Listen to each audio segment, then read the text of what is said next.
नमस्कार, जय जोहार। क्या आप भी गवर्नमेंट एग्जाम्स की तैयारी करना चाहते हैं? क्या आप भी मेमोरी टेक्निक्स और ट्रिक्स के जरिए बहुत ही कम समय में स्मार्ट स्टडी करना चाहते हैं? क्या आप चाहते हैं कि सीजी व्यापम टॉपर आपको पढ़ाए?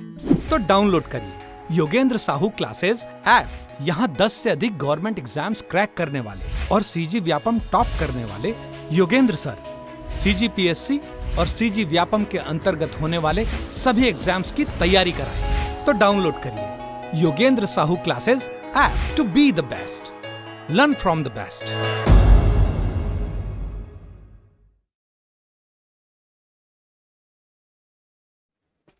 स्वागत है आपका योगेंद्र साहू ऑनलाइन क्लासेस में।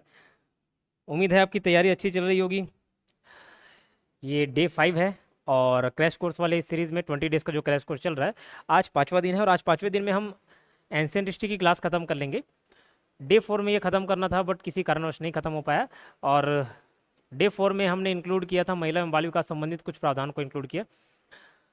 डे 5 में भी ऐसे ही करेंगे। आज मैं एंशिएंट हिस्ट्री का जो थोड़ा सा पार्ट बचा हुआ है छत्तीसगढ़ का एंशिएंट हिस्ट्री, उसको मैं ख़त्म करा देता हूँ और उसके बाद जो सुमन मैम ऑफलाइन जो क्रैश कोर्स चल रहा है उसका कंटेंट इसमें मर्ज करके आपको प्रोवाइड कर दिया जाएगा। कुछ कमेंट्स मैं ले लेता हूँ जो पिछले 4 वीडियोस में अब तक आए हुए हैं। एक अंजलि नागवानी मैम का कमेंट है, सर इंग्लिश मीडियम वाले कैसे पढ़े वुमेन सुपरवाइजर के लिए, प्लीज़ बताइए कोई बुक, यूट्यूब चैनल और टेस्ट सीरीज़। तो देखिए, इंडियन जीएस जो है छत्तीसगढ़ का पार्ट छोड़ दो, इंडियन जीएस वाले जितने भी पार्ट है ना जो हर नेशनल लेवल पे हैं उसकी किताबें आपको इंग्लिश में मिल जाएंगी। जैसे अगर इंडियन जीएस के लिए लूसेंट देख रहे होंगे तो लूसेंट मिल जाएगा आपको, ठीक। और रीजनिंग है, मैथ्स है, ये सब तो इंग्लिश मीडियम में मिल जाएंगे। आप इंग्लिश में एच डी यादव भी खरीद सकते हो, हिंदी में भी एच डी यादव खरीद सकते हो। रीजनिंग में भी परफेक्ट रीजनिंग जो मैंने बताया बुक लिस्ट में, उसमें इंग्लिश मीडियम वाला भी आपको अवेलेबल हो जाएगा। सारी चीज़ें इंग्लिश में अवेलेबल हो जाएगी। बस अवेलेबल नहीं होगा तो वो ये कि जो महिला एवं बाल विकास का है जो छत्तीसगढ़ का पोर्शन, वो कोई भी इंस्टीट्यूट हिंदी में नहीं निकालता। ज़्यादातर जो मैंने अभी तक देखा है हिंदी मीडियम में ही उसके कंटेंट्स अवेलेबल रहते हैं। जो योजना है, जो सरकारी विभाग से जो पत्र जारी होते हैं, जो जर्नल्स जारी होते हैं, जो प्रतिवेदन जारी होते हैं, रिपोर्ट्स होते हैं, वो भी ज़्यादातर हिंदी में ही रहता है। इसलिए हम लोग खुद इंग्लिश मीडियम के होने के बावजूद उसको हिंदी में ही पढ़ाते हैं क्योंकि जो कंटेंट है वो हिंदी में ही अवेलेबल है, ठीक है। तो वो सब चीज़ें बस आपको इंग्लिश में नहीं मिल पाएंगी, बाकी सारी चीज़ें इंग्लिश में अवेलेबल हो जाएंगी, ठीक। और मैं ये बता रहा हूँ, अगर आप हिंदी भाषाई हैं, क्योंकि मैं खुद इंग्लिश मीडियम का हूँ तो ये मुझे लगता था, मैं भी शुरू में हर कंटेंट इंग्लिश में ढूंढता था, बट ये एक ऐसी चीज़ें हैं जो आमतौर पे हम हिंदी बोलचाल की भाषा में बोलते हैं, वही भाषा वही शब्दों का प्रयोग उसमें हुआ रहता है, तो बहुत ज़्यादा तकलीफ नहीं आती। एक बार आप पढ़ के स्टार्ट करके देखिए, नहीं होगा दिक्कत, ठीक है। एक बच्चे ने कमेंट किया था सर कि अब मात्र 15 क्लास लगेगी। नहीं, उसको डे को बढ़ा देंगे ना। अभी 17 दिन तो बचे, आज मैं रिकॉर्ड कर रहा हूँ, जिस दिन तो आज से और काउंट करें। अभी 17 दिन आपके पास है, 4 दिन का तो मैं पहले से रिकॉर्ड कर चुका था, तो जो 20 डेज़ का क्रैश कोर्स है वो कंप्लीट होगा, चिंता मत करिए। मैं भले अगर मुझे एक्स्ट्रा टाइम देना पड़ा तो मैं दूंगा, लेकिन आपका कोर्स खत्म कराऊंगा। जो 20 डेज़ का जो मैंने वादा किया है वो पूरा होगा, ठीक है। चलिए आगे बढ़ते हैं और यहाँ से स्टार्ट करते हैं छत्तीसगढ़ के क्षेत्रीय राजवंश। क्षेत्रीय राजवंश जो रीजनल रूलर्स हैं, मैं कोशिश करूंगा जो मैम ने बोला था कि इंग्लिश मीडियम, तो कुछ टर्मिनोलॉजीज इंग्लिश में यूज़ कर दूं ताकि आपको एकदम दिक्कत ना हो। क्षेत्रीय राजवंश का तात्पर्य है रीजनल रूलर्स। रीजनल रूलर्स का तात्पर्य है छत्तीसगढ़ एक ऐसा स्टेट था जहाँ पे वहाँ के रूलर्स शासन ना करके जैसे बाहर से आ गए कोई शासन करने के लिए। अभी हम लोग काकतीय वंश मीडियल हिस्ट्री में पढ़े ना, तो वो दक्षिण से आ गए, ठीक है। तो ये ऐसे रूलर्स थे जो बाहर से आकर छत्तीसगढ़ में शासन कर रहे थे। ये क्षेत्रीय राजवंश का कहने का तात्पर्य है कि जो छत्तीसगढ़ के मूल निवासी, मूल राजा, उन लोग जो शासन करे वो क्षेत्रीय राजवंश के अंतर्गत आएंगे, ठीक है, क्लियर। तो सबसे पहला क्षेत्रीय राजवंश जिसका नाम मिलता है हमको इतिहास में, जिसका पहले नाम मिलता है उसकी बात करते हैं, वो है राजर्षि तुल्य कुलवंश, ठीक है। यहाँ के राजा कौन? राजर्षि तुल्य कुलवंश, ठीक है, राजर्षि तुल्य कुलवंश। इन्होंने कम से कम 4वीं से 6वीं शताब्दी तक ये शासन किया। इनके प्रमुख शासक कौन थे? अब इनके जो प्रमुख शासक हैं, कभी कभार जोड़ी मिला हो, मैच द फॉलोइंग्स में ये पूछ दिया जाता है कि ये शासक कौन से वंश का है, ये शासक कौन से वंश का है, तो वहाँ ये क्वेश्चंस बनते हैं और काफ़ी बार ये क्वेश्चन बन चुके हैं। इसका नाम याद रखना कोई कठिन काम नहीं है, काफ़ी आसान है। देखो जितने भी नाम मिलेंगे ना आपको, सारे के सारे राजा, महाराजा, भगवान, असुर, दानव ऐसे ही मिलेंगे। जैसे सूरा, सुर और असुर सुने ना, सुर मतलब देवता, असुर मतलब राक्षस, तो सूरा हो गया। दैत्य मतलब दैत्य बोलते हैं ना, दैत्य राक्षस, तो वो भी राजर्षि तुल्य कुलवंश में हो गया। विभीषण भी तो दैत्य था, दानव था, रावण का भाई था। भीमसेन अब भगवान वाले कैटेगरी में मान लो, ठीक है। फिर दैत्य द्वितीय, दैत्य प्रथम था, दैत्य द्वितीय है, और भीमसेन द्वितीय, तो ये सारे नाम उसी से मिलते जुलते हैं। तो राजर्षि तुल्य कुलवंश के शासकों को याद करने में आपको बहुत ज़्यादा तकलीफ नहीं होगी, ठीक है। इससे आगे बढ़ने से पहले मैं और एक जानकारी देना चाहूँगा आपको। अब देखो 13 दिन का जो 13 अगस्त को जो एग्ज़ाम होना है उसके लिए समय काफ़ी कम बचा हुआ है, और ये 13 दिन में कैसे मैनेजमेंट किया जाना चाहिए उसके लिए मैं एक वीडियो बनाया हूँ। जो एक बच्ची ने कमेंट किया था कि सर कैसे मैनेजमेंट किया जाना चाहिए, तो मैंने एक वीडियो बनाया हुआ है, उस वीडियो को आप जाके देख सकते हैं। 13 दिन में क्या किया जाना है वो आपको वहाँ से आइडिया मिल जाएगा। 13 दिन बोलता हूँ, 13 अगस्त को पेपर है और यहाँ से 15-17 दिन मिल रहा है। अब उस वीडियो में मैंने जो बात बोली उसको वापस से मैं दोहरा रहा हूँ, रिपीट कर रहा हूँ। हम लोग जो दिन कैलकुलेट करते हैं कि 15 दिन बचा है, 20 दिन बचा है, 40 दिन बचा है, वो किस हिसाब से कैलकुलेट करते हैं? हमारा डेली का अपना एक रूटीन होता है, अपना एक आदत होता है। जैसे मेरा आदत मान के चलो कि मेरा एक दिन में 1 घंटा 2 घंटा ही पढ़ने का आदत है, और उसमें मैं गिने चुने टॉपिक्स ही कवर कर पाता हूँ। अब अगर कोई एग्जाम मुझे 2 महीने बाद दिखे तो मैं 2 महीने का दिन काउंट करूंगा और उस हिसाब से मैं अपनी स्ट्रेटेजी बनाऊंगा। तो ये लगेगा कि यार मैं एक दिन में 1 घंटे 2 घंटे पढ़ता हूँ तो मैं एक टॉपिक कवर करता हूँ, तो 60 दिन में 60 टॉपिक कवर करूंगा। जनरली मेरी मानसिकता यही होगी। लेकिन ये भी एक रिलेटिव कंसेप्ट है। आपका दिन और दूसरा का दिन जमीन आसमान का फर्क है, ठीक है। हो सकता है कोई और बच्चा 1-2 घंटा का मेहनत करे और आप अगर 8-10 घंटा मेहनत करो ना, तो उसका एक दिन और आपका 1/4 दिन, मतलब अगर उससे 4 गुना ज़्यादा मेहनत कर रहे हो तो उसको 1 दिन मिल रहा है, आपको 4 दिन मिल रहा है। इस बात को समझ लीजिएगा, ये आधी से ज़्यादा परेशानियों का हल मिल जाएगा इस बात को अगर आप समझ लेते तो। रोना गाना करने से कोई नहीं, आपको भी 17 दिन मिल रहे हैं अभी से, और दूसरों को भी 17 दिन मिल रहे हैं, टॉपर को भी 17 दिन मिलेंगे, और जो फेल हो जाएगा 1 मार्क्स से चूकेगा उसको भी 17 दिन ही मिलेंगे अभी से, ठीक है। तो वो 17 दिन को जस्ट 4 गुना करिए, 15 दिन को 4 गुना करिए, 60 दिन बनाइए। कैसे बनाएंगे? अगर आपका अभी तक हैसियत, अगर आपका अभी तक की क्षमता, अगर अभी तक का आपका स्टडिंग कैपेसिटी 4 घंटे की थी, उसको 8 घंटा करो। 2 घंटा था 8 घंटा करो, 8 घंटा है 10 घंटा करो, 12 घंटा करो, उसको बढ़ाओ। तो जो दिनों की संख्या है वो तो चेंज नहीं होगी, लेकिन दिन में जो इतना आप टॉपिक्स कवर कर रहे थे ना, वो जरूर बढ़ जाएगा। इस बात को ध्यान रखें। रोने से कुछ लाभ नहीं होगा, ठीक है। रोगे तो 220 जो खुली सीधी भर्ती के लिए पद है, 220 ऐसे देखा जाए तो बहुत ज़्यादा भी हैं, और एक एंगल से देखोगे अगर मेहनत करने के लिए तैयार नहीं हो तो बहुत कम भी है। आप ही एक धुरंधर नहीं हो, आप ही एक बहुत विद्वान विद्यार्थी नहीं हो, ठीक है। आपसे अच्छे अच्छे भी कई बैठे हैं जो आप एक चूक किए और आप गेम से बाहर दूसरे उस पोस्ट को पा जाएंगे। तो 220 ऐसा मत चलना कि बहुत ज़्यादा पोस्ट है, ठीक है। छत्तीसगढ़ में पूरे 1 लाख 2 लाख है ना, तो उसमें 200 300 500 ऐसी स्टूडेंट आराम से मिल जाएंगे जो कई सालों से तैयारी कर रहे हैं, जो आपको पछाड़ सकते हैं। तो ये रोना गाना नहीं करना सर, है ना, ये रोना गाना नहीं। अब जितना भी दिन मिला है उसको डबल तिबल मेहनत करके उसको कवर कीजिए। जो यूट्यूब चैनल है उसको सब्सक्राइब कर लीजिए। मैं जो स्टैट्स देखता हूँ उसमें ये दिखाता है कि 80% व्यूअर्स ऐसे हैं जो नॉन सब्सक्राइब्ड है, मतलब अभी तक चैनल सब्सक्राइब नहीं करके रखे हुए हैं, और जो सब्सक्राइबर हैं उनकी संख्या मात्र 20% जो वीडियोस देख रहे हैं, वीडियोस को देख रहे हैं लेकिन सब्सक्राइब नहीं किए हुए हैं, और फिर पूछते हैं सर ये वाला वीडियो कहाँ है, वो वाला वीडियो कहाँ है। तो वीडियोस कैसे मिलेंगे? आप चैनल को सब्सक्राइब करिए, back to back back to back back to back आपको सारे वीडियोस के नोटिफिकेशन मिलते जाएंगे। साथ ही साथ मैंने ये अपना नंबर भी बताया हुआ 8770123687, 8770123687। इस नंबर पर अपना नाम और जिला मेंशन कर दीजिए, मैं आपका नंबर सेव कर लूँगा, और जो भी मैं वीडियोस स्टेटस में डालूंगा, जितनी भी जानकारी है मैं शेयर करता हूँ व्हाट्सएप स्टेटस में, आप तक डायरेक्ट पहुँचेगी। मेरे और आपके बीच कोई दूसरा माध्यम नहीं होगा, ठीक है। तो इस नंबर पर अपना नाम और जिला व्हाट्सएप कर दीजिएगा, व्हाट्सएप करना, टेक्स्ट मैसेज नहीं, व्हाट्सएप कर दीजिएगा, मैं सेव करके रख लूँगा, ठीक है। यूट्यूब चैनल को सब्सक्राइब कर लीजिएगा, और जैसे मैंने बताया Yogendra Sahu classes application download करिएगा, Yogendra Sahu classes application download करिएगा। उसमें ये सब जो स्टडी मटेरियल है वहाँ पे अवेलेबल हो जाएंगे। आपको कहाँ से मिलेगा? तो जैसे ये 3 डॉट दिख रहा है ना, बस Yogendra Sahu classes application download करना, नाम और नंबर रजिस्टर करना, वहाँ पे ये कॉर्नर में 3 डॉट मिलेंगे, इस 3 डॉट को आप दबाएंगे तो वहाँ पे स्टडी मटेरियल का ऑप्शन आएगा। स्टडी मटेरियल में ये सारे नोट्स आपको मिल जाएंगे, बहुत सारे नोट्स मिल जाएंगे, ठीक है। और नहीं तो यूट्यूब में आप स्क्रीनशॉट भी लेते हुए चल सकते हो, क्लियर। तो एप्लीकेशन डाउनलोड कर लीजिएगा। वहाँ पे महिला पर्यवेक्षक का टेस्ट सीरीज है, 159 रुपीज़ में अवेलेबल है। इस टेस्ट सीरीज को जाके जरूर दिलाइए। अगर 150 रुपये अफोर्ड कर सकते हो तो 150 अफोर्ड कर लीजिए, इसमें 20 टेस्ट आपको मिल जाएंगे। अब टेस्ट से मत भागना, टेस्ट दिलाना, ठीक है। अभी तक जो परचेज्ड स्टूडेंट्स हैं 600-700 से ज़्यादा स्टूडेंट्स ने परचेज कर चुका है, तो उतने लोगों के बीच, उन सीरियस स्टूडेंट्स के बीच आपको अपनी स्थिति मालूम चलेगी कि कितने रैंक में हूँ मैं, ठीक है। तो उस टेस्ट को जरूर दिलाइएगा। अगर फिर भी आप अफोर्ड नहीं कर पा रहे हो तो भी फ्री में कुछ टेस्ट सीरीज अवेलेबल हैं, और आगे चल के मैं कुछ टेस्ट सीरीज अवेलेबल कराऊंगा। जिनको ये 150 रुपये भी महंगा लग रहा है तो मैं अवेलेबल कराऊंगा, उसकी आपको चिंता नहीं करनी है, ठीक है। चलिए आगे बढ़ते हैं। ये जो राजर्षि तुल्य कुलवंश थे, इतने सारे हमें जानकारी मिली, उसमें ये सब जानकारी कहाँ से मिलती है? ताम्रपत्र है, ताम्रपत्र मतलब कॉपर प्लेट। ये कहाँ से मिला कॉपर प्लेट? तो आरंग कॉपर प्लेट, आरंग से मिला तो उसका नाम रख दिया गया क्या, आरंग ताम्रपत्र। क्या नाम रख दिया गया, आरंग ताम्रपत्र। अब ये आरंग ताम्रपत्र किससे संबंधित है पूछा जाए तो इतने सारे शासक में सबसे लास्ट में जो देखे ना भीमसेन द्वितीय, इसी का ही ताम्रपत्र है आरंग ताम्रपत्र। तो भीमसेन द्वितीय से जो पहले इसने मेंशन करके रखा था ना, मेरे पिताजी ये, मेरे दादाजी ये, परदादा ये, उसके ऊपर के दादा ये, तो उतनी ही जानकारी मिलते हैं। भीमसेन अपने आने वाली वंशज का भविष्यवाणी थोड़ी नहीं कर सकेगा, तो भीमसेन द्वितीय का ताम्रपत्र मिलता है और उसी में ये सब जानकारी मिलती है। आगे का क्यों जानकारी नहीं मिलता, क्योंकि इसके अलावा कोई और कुछ जानकारी हमें मिली नहीं, कोई और ऐसे साक्ष्य मिले नहीं। इनकी राजधानी क्या थी, आरंग रायपुर, और वहीं से ये ताम्रपत्र मिला। इनकी उपाधि क्या थी, राजयोगी थी। राजर्षि तुल्य कुलवंश की उपाधि क्या थी, राजयोगी। उसके बाद देखते हैं, और देखो राज्य के प्राचीन काल में प्रथम क्षेत्रीय राजवंश था कौन सा, यह राजर्षि तुल्य कुलवंश। नेक्स्ट जो है पर्वत द्वारक वंश। याद रखना काफी आसान है, मैं रिलेट करा करा के बताते चल रहा हूँ और थोड़ा सा स्पीड मेंटेन करके चल रहा हूँ। आप इस वीडियो को 2-3 बार 4 बार रिवाइज करके देखोगे तो आराम से आपके दिमाग में ये बातें बैठ जाएंगी।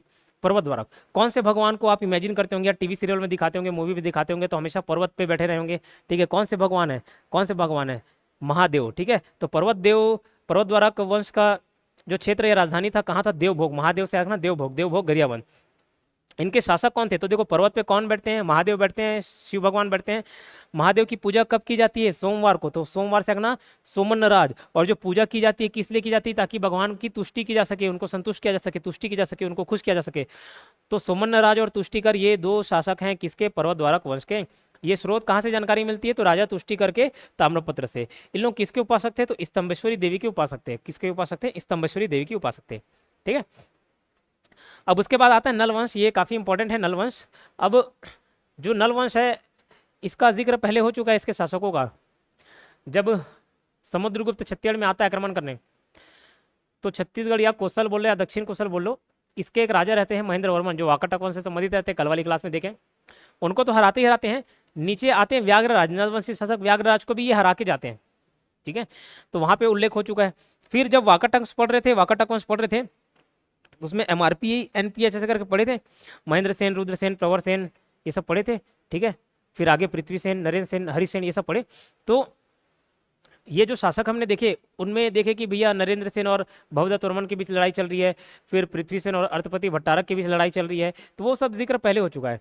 अब नल वंश के बारे में कुछ जानकारी देखते हैं, ये इंपॉर्टेंट है, प्राचीन इतिहास में महत्वपूर्ण स्थान रखता है। इसके सबसे पहले तो मैं प्रमुख शासक पे आते हैं, उसके बाद ऊपर शिलालेख देखेंगे।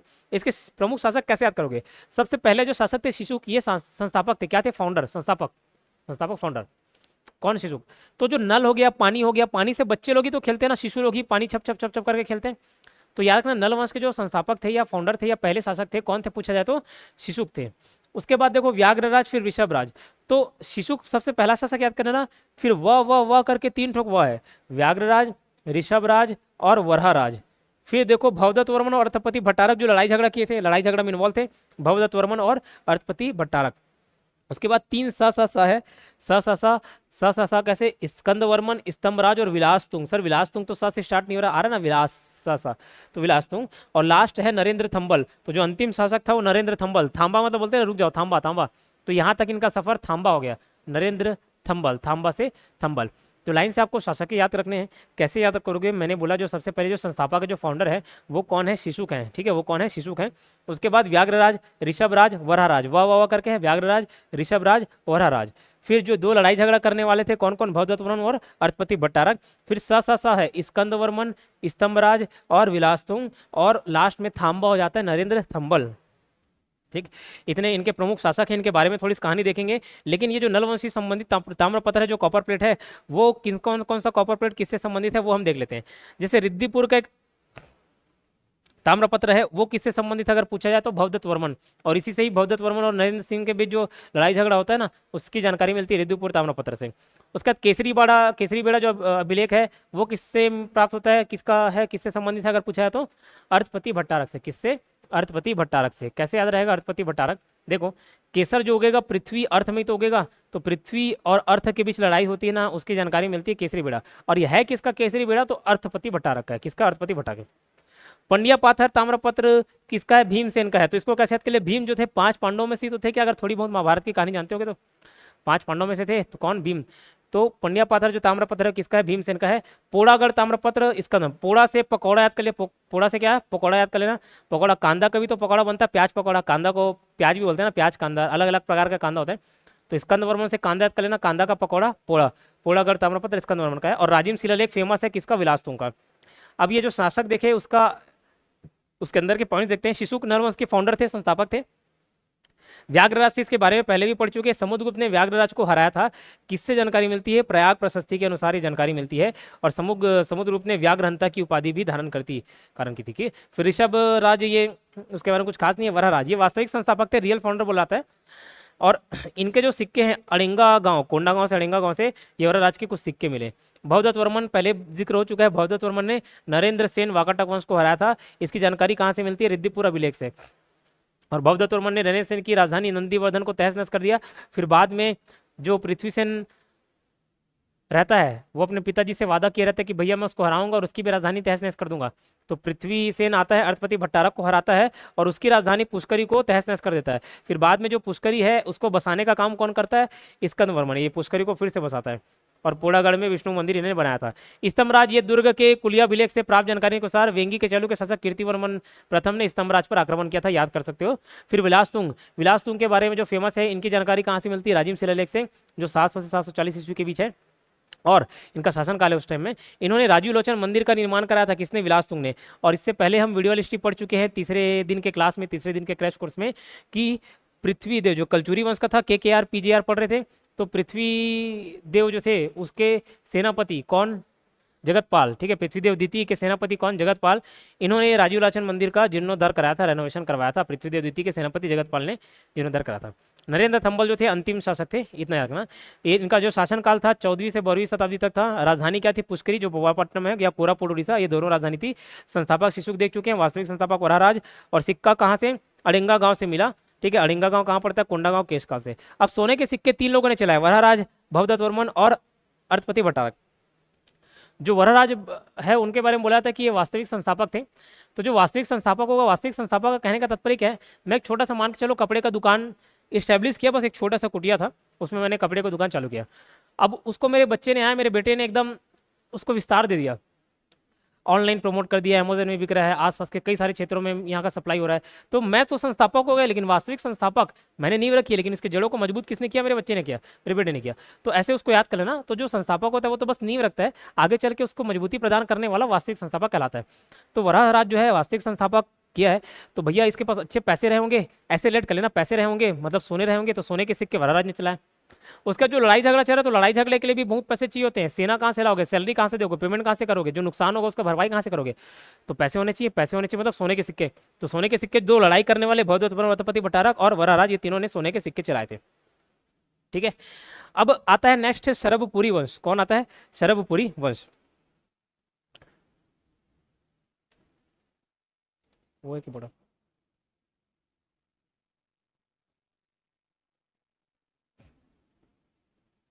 आज ही का है, आज ही का है ना, आज ही का है। ठीक है, शरभपुरी वंश। अब शरभपुरी वंश के शासक को कैसे याद रखना, एक SPG सुने होंगे, स्पेशल प्रोटेक्शन ग्रुप, ऐसा कुछ सुने होंगे, SPG। तो SPG को ना SPJ कर लेना, SPJ, उसके बाद PSP। ठीक है, SPJ और PSP। S से शरभराज, P से प्रसन्न मात्र, J से जयराज, फिर P से प्रवरराज प्रथम, फिर S से सुदेवराज और P से प्रवरराज द्वितीय। अब ये सौरभ वैष्णव करके मेरा दोस्त का नाम है। ठीक है, बचपन में पढ़ते थे साथ में, सौरभ वैष्णव। तो वहां से सौरभ से मैंने शरभ वंश याद कर लिया, ये शरभपुरी वंश याद कर लिया, और वैष्णव से ये याद कर लिया कि इन लोग वैष्णव के उपासक थे। ठीक है, विष्णु भगवान के उपासक थे। और SPJ PSP से तो आप लाइन से क्रमानुसार शासक को याद कर सकते हो, शरभराज, प्रसन्न मात्र, जयराज, फिर प्रवरराज प्रथम, फिर सुदेवराज एंड देन प्रवरराज द्वितीय। ठीक, ये याद रहेगा। एक बार शासकों को लाइन से देखिए तो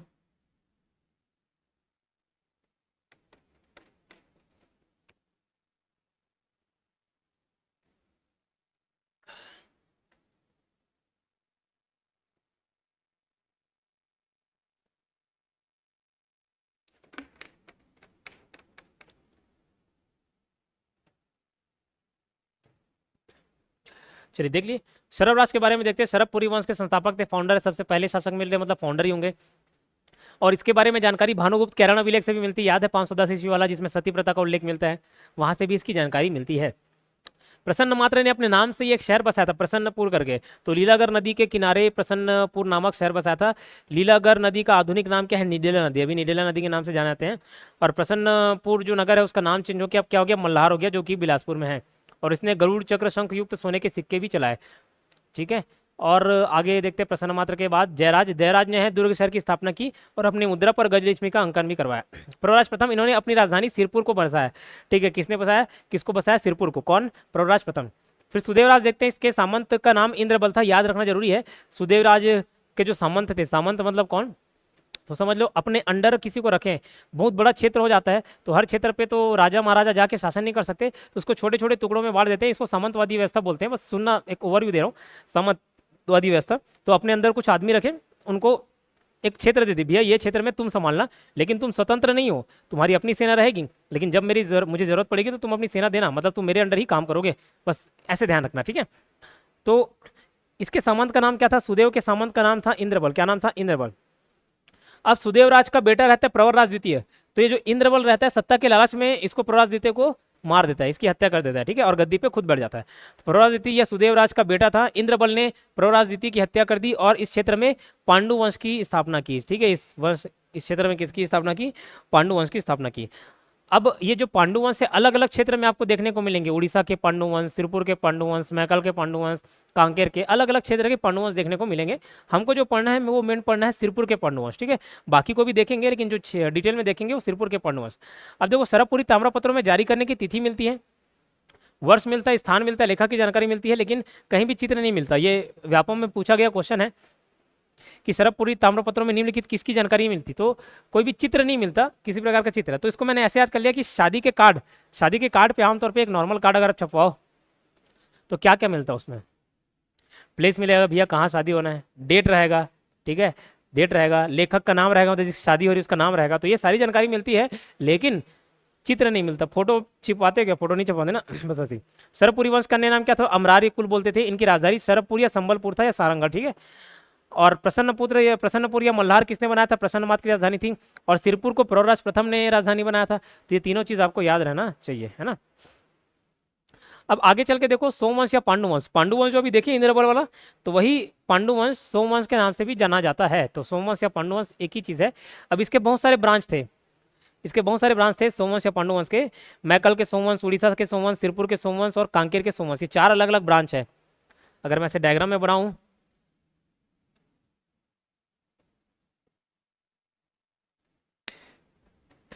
तो देखो मैकल वाला क्षेत्र इधर, ये छत्तीसगढ़ अगर माने तो मैकल, सिरपुर महासमुंद इधर वाला एरिया हो गया। ठीक, कांकेर इधर वाला हो गया, उड़ीसा इधर वाला हो गया। ठीक है, तो ये अलग अलग क्षेत्र में इनका शासन चलता था। तो हम लाइन से सभी को देखेंगे, कुछ में तो थोड़े बहुत ही पॉइंट है। अब देखो, जो सिरपुर के पांडुवंश हैं उनके अगर संस्थापक देखा जाए तो इंद्रबल को लिया जाता है, इंद्रबल संस्थापक है। लेकिन आदि पुरुष, ये पांडुवंश की नींव रखी, लेकिन ये छत्तीसगढ़ के अंतर्गत पांडुवंश की नींव रखी किसने? है ना, किसने? तो इंद्रबल ने। लेकिन अगर आदि पुरुष पूछा जाए ना, अगर आदि पुरुष वाला वर्ड यूज कर दे तो वो उदयन था। तो इसको याद कैसे करना, कंफ्यूज नहीं होना। अ से आदि, अ से उदयन, अ से आदि, अ से उदयन, मिलता उधर शब्द तो याद रह जाएगा। ठीक है, क्लियर, ध्यान रहेगा। अब देखो, मैकल के सोमवंश, उड़ीसा के सोमवंश, सिरपुर के सोमवंश और कांकेर के सोमवंश। सिरपुर के सोमवंश के बारे में पहले देखते हैं, सिरपुर के पांडुवंश। इनके शासक कौन कौन थे? उदयन, इंद्रबल, नन्नराज प्रथम, तीवरदेव, नन्नराज द्वितीय, हर्षगुप्त और महाशिवगुप्त बालार्जुन।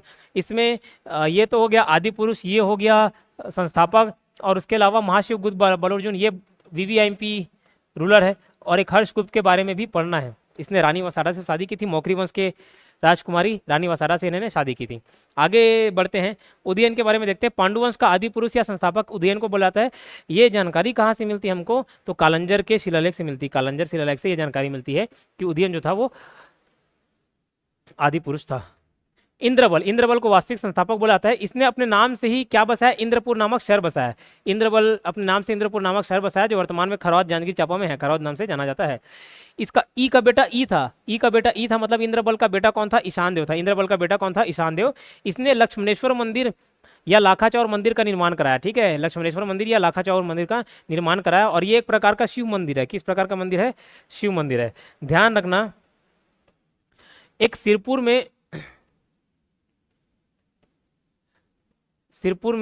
का लक्ष्मण मंदिर है, सिरपुर का लक्ष्मण मंदिर। और खरौद का, ये जो खरौद है ना, खरौद में लक्ष्मणेश्वर मंदिर है।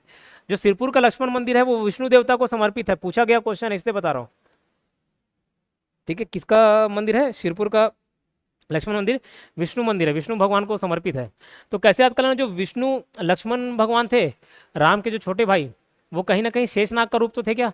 विष्णु भगवान थे वो राम का अवतार लिए थे, और जो शेषनाग थे वो लक्ष्मण का अवतार लिए थे। तो कहीं ना कहीं लक्ष्मण विष्णु से रिलेट कर पाओगे। और परम महेश्वर, महेश्वर ये सब बोलते हैं, महेश्वर ये सब शिव भगवान के ही नाम है। तो जो लक्ष्मणेश्वर है वो किसको समर्पित है पूछा है तो शिव मंदिर का है। इसको लाखाचौर मंदिर भी बोला जाता है। उसके बाद तीवरदेव याद रखिएगा, इसकी उपाधि थी सकल कौशलाधिपति। ये याद आ रहा होगा, पृथ्वीदेव जो थे कलचुरी वंश के शासक, उन्होंने भी ये उपाधि धारण की थी सकल कौशलाधिपति की। तो तीवरदेव ने भी किया था और पृथ्वीदेव ने भी किया था। नंदराज द्वितीय इसकी उपाधि थी कौशल मंडलाधिपति। उसके अलावा हर्षगुप्त देखते हैं। हर्षगुप्त जो थे मौखरी वंश। अब मौखरी वंश जब इंडियन हिस्ट्री में पढ़ोगे ना तो देखोगे मौखरी वंश हो गया, और गुप्त के समय में हो गया हर्षगुप्त जो थे ना, तो पुष्यभूति वर्धन, वर्धन वंश, इस सब के समकालीन थे एक मौखरी वंश। ये यूपी तरफ रूल रहता था, मतलब नॉर्दर्न इंडिया में इनका रूल रहता था। तो मौखरी वंश की राजकुमारी रहती है, उसका नाम रहता है रानी वसाटा। क्या था? रानी वसाटा। तो इनसे शादी कर लेते कौन? हर्षगुप्त। ठीक है, और जिनसे उनको पुत्र की प्राप्ति होती है जिसका नाम रहता है महाशिवगुप्त बालार्जुन। इसका नाम बालार्जुन इसलिए रखा गया था क्योंकि ये बचपन से ही धनुष विद्या में काफी निपुण थे, इसलिए बाल अर्जुन बोला गया। माँ शिवगुप्त से याद रखिएगा, ये शिव भगवान के उपासक थे। किसके? शिव के उपासक थे। तो एकमात्र महाशिवगुप्त बालार्जुन ही है जिनकी उपाधि परम महेश्वर थी। क्या थी? परम महेश्वर। परम महेश्वर। इसके अलावा जितने भी शासक थे सबकी उपाधि परम भागवत थी। मतलब परम महेश्वर कहने का तात्पर्य है यही एकमात्र व्यक्ति थे, एकमात्र राजा थे जो शिव भगवान के उपासक थे। बाकी सारे लोग किसके उपासक थे? विष्णु भगवान के उपासक थे। हर्षगुप्त की मृत्यु के बाद रानी वसाटा ने सिरपुर में लक्ष्मण मंदिर का निर्माण करा, भी बताया था। ठीक है, और बाद में महाशिवगुप्त बालार्जुन के काल में था, ये उसने पूरा भी करवाया। सिरपुर का लक्ष्मण मंदिर विष्णु मंदिर है जो लाल ईंटों से बना हुआ है, जबकि जो लक्ष्मणेश्वर मंदिर है वो शिव मंदिर है। इससे पहले जो आया था महाशिवगुप्त बालार्जुन देखते हैं, इसका शासनकाल 595 से 655 ईस्वी है। और इसमें आपको मैं बताना चाहूँगा सबसे फेमस रूलर महाशिवगुप्त बालार्जुन थे। ये किसके समकालीन थे ऐसा पूछा जाए तो हर्षवर्धन, पुलकेशिन द्वितीय और नरसिंहवर्मन, ये सबके समकालीन थे। इंडियन जीएस वाला इंडियन हिस्ट्री जब पढ़ेंगे ना तो उसकी जानकारी देख लेंगे। ठीक है, ये धनुष विद्या में माहिर होने के कारण इनका नाम बालार्जुन बोला जाता था, और सबसे लंबा शासन इसी का था। इनकी उपाधि परम महेश्वर थी, जबकि बाकी लोगों की परम भागवत थी। इस वंश के बाकी जो शासक थे ना उनकी उपाधि परम भागवत थी। ये किसके अनुयायी थे? शैव धर्म के थे, बता दिए थे। बाकी के लोग वैष्णव धर्म के उपासक थे। इसके शासनकाल को छत्तीसगढ़ के इतिहास का स्वर्णकाल कहा जाता है, और इसके समय में सभी धर्मों ने स्वतंत्रता पूर्वक विकास किया। किसी को रोक टोक नहीं थी, सभी को अपने धर्म के पालन करने की अनायक के अधिकार थे। ठीक है, आराम से अपने धर्म का पालन कर सकते थे। इसके शासनकाल में हेन सांग जो चीनी यात्री थे 1739 ईस्वी में, जब बौद्ध धर्म पढ़ रहे थे तो देखे थे, उन्होंने सिरपुर और मल्हार की यात्रा की थी और सीयू की रचना की, जिसमें छत्तीसगढ़ का नाम क्या बताया? किया सल्लो बताया। इस सिरपुर के लक्ष्मण मंदिर जो उसकी माँ बना रही थी रानी वसरा, उसको कंप्लीट भी करवाया, और सिरपुर में कई शिव मंदिर बनाए क्योंकि वो शिव भक्त था। ये किसका समकालीन था? हर्षवर्धन का, पुलकेशिन द्वितीय का, नरसिंहवर्मन का, ये सबका समकालीन था। बाद में ये पुलकेशिन द्वितीय की अधीनता स्वीकार कर लेता है, उसके बाद से कोई जानकारी हमको नहीं मिलती इस वंश की। ठीक, सिरपुर से 27 ताम्र शिलालेख मिले हैं, किसके? यही बालार्जुन के, जिसकी राजधानी सिरपुर बताई जाती है। इसकी उपाधि परम भागवत थी। अच्छा, अब ये वाला जो पॉइंट है ना, यहाँ तक ये महाशिवगुप्त बालार्जुन का है। इसके बाद का जो पॉइंट है इसके वंश का है। वंश का मतलब सिरपुर के जो पांडु वंश है। सिरपुर से 27 ताम्र शिलालेख मिले, किसके? बालार्जुन के। इनकी राजधानी क्या होती थी? सिरपुर होती थी। सभी की सभी उपाधि परम भागवत, बस एक महाशिवगुप्त बालार्जुन की छोड़कर, जिसकी उपाधि क्या थी? क्या उपाधि थी? परम महेश्वर। छत्तीसगढ़ का स्वर्ण काल किसको बोला गया? महाशिवगुप्त बालार्जुन के काल को। छत्तीसगढ़ का उत्कर्ष तीवरदेव। मंदिरों के निर्माण का काल पांडु वंश था। जो स्थानीय राजवंशों में देखा जाए तो उन्होंने बहुत सारे मंदिरों का निर्माण करवाया है। क्लियर। उसके बाद उड़ीसा या फिर कलिंग का सोमवंश देखते हैं।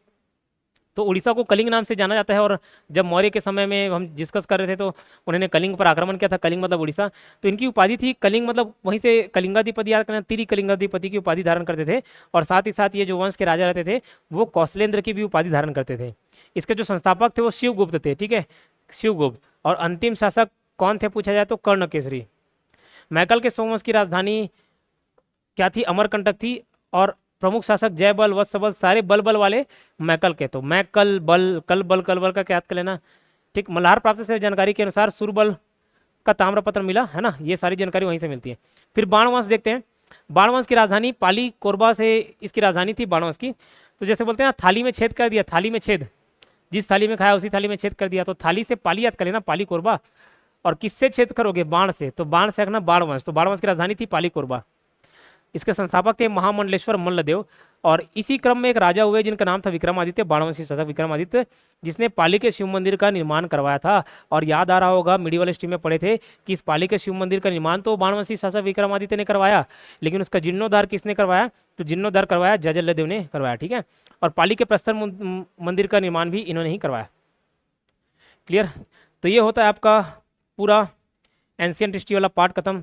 तो सर ये जो पेज बचा है वो क्या है? ये पेज हम पहले पढ़ चुके हैं। अभी 5 मिनट का समय लेके मैं इसको रिवाइज करा दूंगा, ठीक है। और जैसा कि कई बच्चे पूछते कि सर ये 20 डेज का क्रैश कोर्स काफ़ी रहेगा क्या? हाँ रहेगा। ये मैं जो बना रहा हूँ आपका बेस बना रहा हूँ, ठीक है। ये जो पढ़ा रहा हूँ एक बेस क्लियर करने के लिए करा रहा हूँ। सभी टॉपिक को थोड़ा सा एक ओवरव्यू टाइप से हम लोग देख रहे हैं। लगभग सभी चीज़ें तो पढ़ ही ले रहे हैं जितने भी इंपॉर्टेंट चीज़ें हैं। और बस इसके साथ साथ आप ये कर सकते हो कि जैसे एंशियंट हिस्ट्री में पढ़ा दिया, तो मैं जो पढ़ाया उसको तो पढ़ लो, और आपके पास समय बच रहा है तो उससे रिलेटेड जो भी डीप पॉइंट्स है वो भी देख लो। साथ साथ अपना 1-2 सब्जेक्ट और एक्स्ट्रा चलाते चलना, ठीक है। और जैसे कि मैंने कहा कि अपना टाइम शेड्यूल जो है थोड़ा सा अपना टाइम बढ़ाना। जो 2 घंटा 3 घंटा पढ़ रहे होगे 6 घंटा 7 घंटा 8 घंटा 10 घंटा पढ़ना चालू करना, ठीक है। ये अपॉर्चुनिटी के बाद अगर सोचोगे कि कोई और दूसरा अपॉर्चुनिटी मिले तो मुश्किल रहेगा। एक हॉस्टल वार्डन के अलावा और कोई दूसरा बहुत अच्छा अपॉर्चुनिटी आपको मिलना मुश्किल है। तो महिला पर्यवेक्षक एग्जाम है, सिर्फ और सिर्फ महिलाएं दिला रही हैं, पुरुषों का कोई रोल नहीं है, ठीक है। तो जितना समय दे सकते हो दीजिए। क्लियर? आगे बढ़ते हैं, चलो सिक्के की बात करते हैं। तो मौर्य काल वाला अकलतरा, ठठारी, देवगांव, बारगांव ये मिला था। तो याद किए थे? अब्बड़ ठठाया से अब्बड़, से अकलतरा, ठठाने से ठठारी, एक बार ठठाया, बार ठठाया, बारगांव, ये सब मिले थे। आहत मुद्रा, आरंग, तारापुर, उड़ीला, रंग उड़ गया था, याद किए थे। 7 वहाँ 7 चक्कर लिए, चक्करबेड़ा किसके साथ? तो मल्हार, ऐसे याद कर लेना मास। और फिर बाल बच्चे हो गए, बालपुर, यहाँ से मिला। कुषाण कालीन भी याद कराया था, कोरबा, तेलीकोट, बिलासपुर। गुप्त काल के राम गुप्त का बानाबरद का सिक्का मिला था ना, बानाबरद दुर्ग से, ठीक है, रामगुप्त के। तो राम बानर सेना करके याद कराए थे। आरंग रायपुर से भी सिक्का मिले। कुमार गुप्त का रत्नावली में सिक्का कहाँ से मिला? तो आरंग से मिला था, ठीक है। और चंद्रगुप्त द्वितीय का धनुधारी सिक्का खरसिया रायगढ़ से मिला। फिर नलवंश का सिक्का अड़िंगा, कोंडागांव, केशका से मिला, ठीक है। और मुगलकालीन सिक्के दुर्ग से मिले हैं, चांदी के सिक्के, बट इसके बारे में और बहुत कुछ ज़्यादा डिटेल मिलता नहीं है। आहत मुद्रा को पंचमार्क मुद्रा भी बोलाते हैं, पहले भी बता चुका हूँ। उपाधि अगर देखा जाए तो त्रिकलिंगाधिपति उड़ीसा के सोमवंश की उपाधि थी। सकल कोसलाधिपति 2 लोगों ने धारण किए थे, एक तो तिवरदेव जो पांडु वंश के थे, और पृथ्वीदेव जो कलचुरी वंश के थे। भोगवती पुरेश्वर छिंदक नागवंशी, बस्तर के जो छिंदक नागवंशी थे जो मिडिवल हिस्ट्री में पढ़े थे, उनकी उपाधि रहती थी। इसको कैसे याद किए? तो ऐसे भोगने से याद किए थे। जैसे कुछ भोग दोगे तो छेदा हो जाएगा, तो भोगने से भोगवती पुरेश्वर, जैसे चाकू भोग हो गए, और छेदा हो जाएगा से छिंदक नागवंशी। परम महेश्वर की उपाधि महाशिवगुप्त बालार्जुन ने धारण की थी, और परम भगवत पांडुवंशी शासक, इसको छोड़कर। फिर सेंट ऑफ जेरूसलेम किसको बोला जाता था? रुद्र प्रताप देव को बोला जाता था, ठीक है। आज के लिए इतना ही करते हैं। और मतलब एंशियंट हिस्ट्री वाले पार्ट में ये कवर हो गया आपका। इसके बाद सुमन मैडम का जो महिला एवं बाल विकास संबंधी वीडियो है वो मर्ज कर दिया जाएगा, ठीक है। कल से कोशिश करेंगे थोड़ी लंबी क्लास लेना, और लंबी क्लास लेने का। आज थोड़ा सर्दी बुखार है इसलिए लंबी क्लास ले नहीं पा रहा हूँ। मिलते हैं कल। चैनल को सब्सक्राइब करना ना भूले। मैं जो नंबर बताया था 8770123687 नंबर डिस्प्ले हो रहा होगा, इस नंबर पर अपना नाम और जिला आप व्हाट्सएप कर दीजिए मेरे से डायरेक्ट जुड़े रहने के लिए और बने रहने के लिए।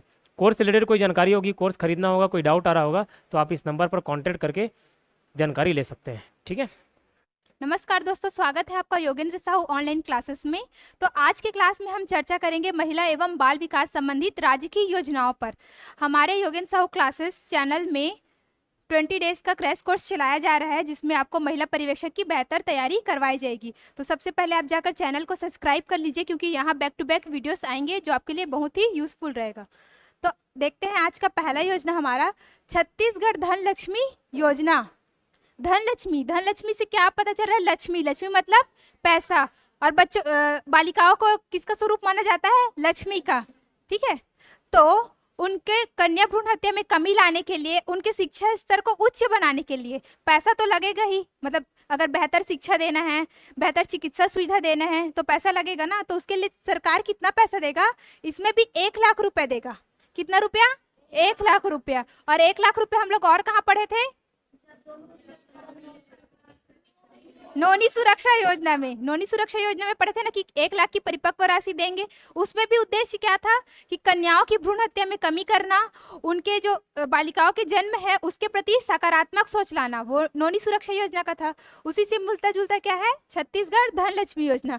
भ्रूण हत्या के मामलों को कम करना है, लड़कियों की शिक्षा के साथ उनके जीवन स्तर को ऊपर उठाना है। तो इस हत्या को रोकने के लिए, बेटियों की पढ़ाई को बढ़ावा देने के लिए प्रदेश सरकार क्या देगा? 1,00,000 रुपए देगा। किसके तहत? धन लक्ष्मी योजना के तहत। लक्ष्मी से याद रख लेना, पैसा पैसा कितना मिलेगा? 1,00,000 मिलेगा। और ये पुराना योजना है, कब चालू हुआ था? 2008 में। 8 को अगर हम लोग अलग करें तो 8 तारीख को हम लोग क्या मनाते हैं? कल मैंने पूछा था आप सभी को, अंतर्राष्ट्रीय महिला दिवस मनाते हैं। तो 2008 का 8 अगर ले तो क्या मनाएंगे? महिला दिवस। और उसी से क्या रिलेटेड है? लक्ष्मी, महिला, तो धन लक्ष्मी योजना। तो ये योजना समझ में आया आप लोगों को?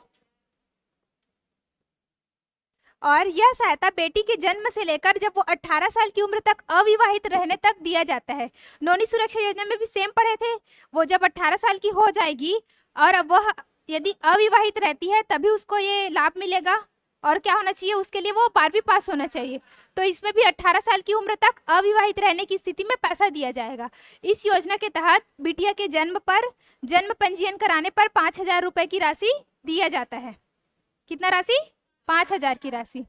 अब आता है फुलवारी योजना। कौन सी योजना? फुलवारी योजना। फुलवारी योजना भी कुपोषण को मुक्त करने के लिए ही चलाया गया। किसको? कुपोषण को मुक्त करने के लिए। फुलवारी, इसको कैसे रिलेट करेंगे? अधिकतर बच्चे लोगों को उनके परिवार के गार्डन का ही फूल माना जाता है। तो फुलवारी मतलब फूल से किससे रिलेट करेंगे? बच्चों को। लेकिन इसमें एज कितना दिया है? इसमें 0 से 3 वर्ष दिया है। वजन त्योहार में कितना वर्ष पढ़े थे हम लोग? 0 से 5। सुपोषण में 0 से 6। और फुलवारी में क्या हो गया? कंफ्यूजन है? नहीं है ना? बहुत बढ़िया। तो 0 से 3 वर्ष की आयु के बच्चों को कुपोषण से मुक्त करना क्या है इसका उद्देश्य है? कौन सी योजना का? फुलवारी योजना का। तो फुलवारी योजना में बस इतना ही है कि कुपोषण से मुक्ति है 0 से 3 वर्ष के बच्चों के लिए। उसके बाद आता है नवा जतन योजना। जतन मतलब क्या होता है? जतन करना मतलब देखभाल करना। छत्तीसगढ़ी में जतन शब्द है, उसका क्या अर्थ होगा? देखभाल करना।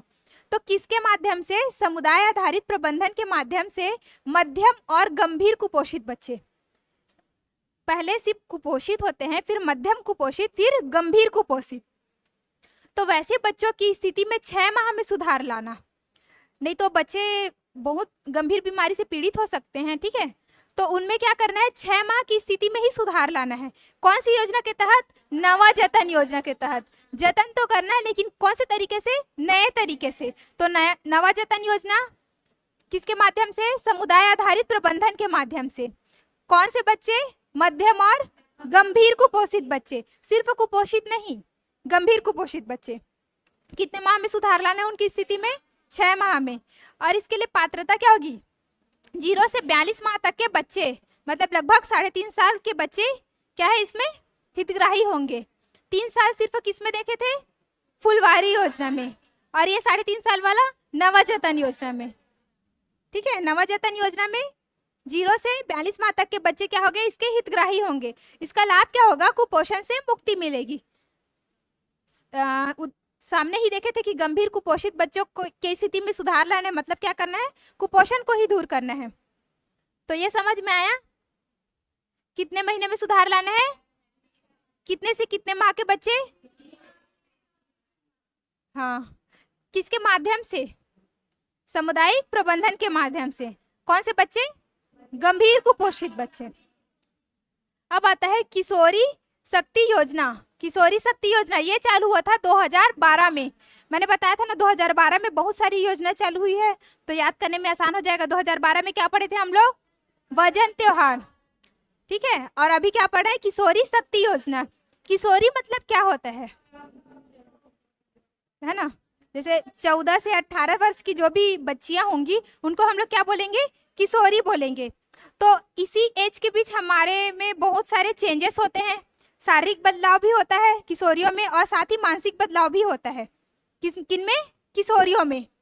तो 11 से 18 वर्ष आयु वर्ग की किशोरी बालिकाओं में होने वाले शारीरिक मानसिक बदलाव के संबंध में जानकारी लाना, क्योंकि शुरू से तो हमको पता नहीं रहता कि हमारे शरीर में ऐसे ऐसे चेंजेस होने वाले हैं।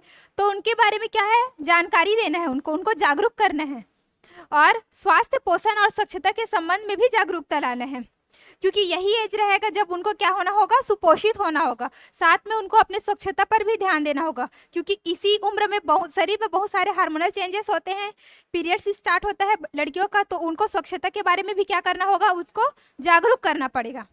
तो ये कौन सी योजना के तहत करेंगे इसको, किशोरी शक्ति योजना, क्योंकि जब वो शक्तिशाली रहेंगी तभी क्या करेगी, खुद का विकास करेगी, और उनका विकास मतलब समाज का विकास। तो इसमें पात्र कौन होंगी, 11 से 18 वर्ष की किशोरी बालिकाएं।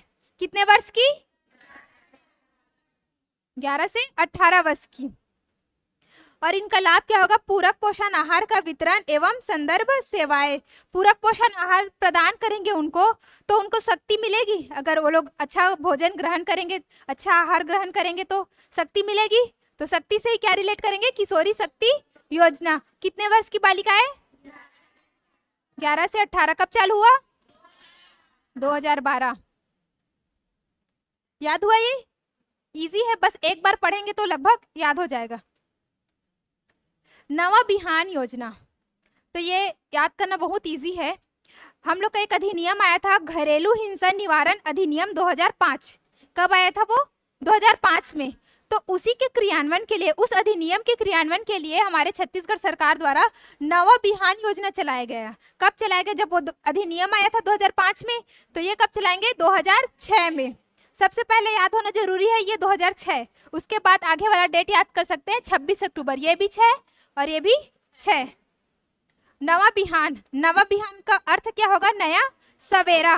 किसके लिए नया सवेरा, जो घरेलू हिंसा से पीड़ित महिलाएं हैं, अगर उनको हम कुछ सुविधाएं देते हैं, जैसे कि चिकित्सकीय सुविधाएं हो गया या विधिक सुविधाएं हो गया, जिससे कि उनके कानूनी अधिकारों का हनन हुआ है, अगर हम सब उसको सुविधाएं प्रदान करेंगे तो उनके लिए तो नया सवेरा ही होगा, नए जीवन का आरंभ।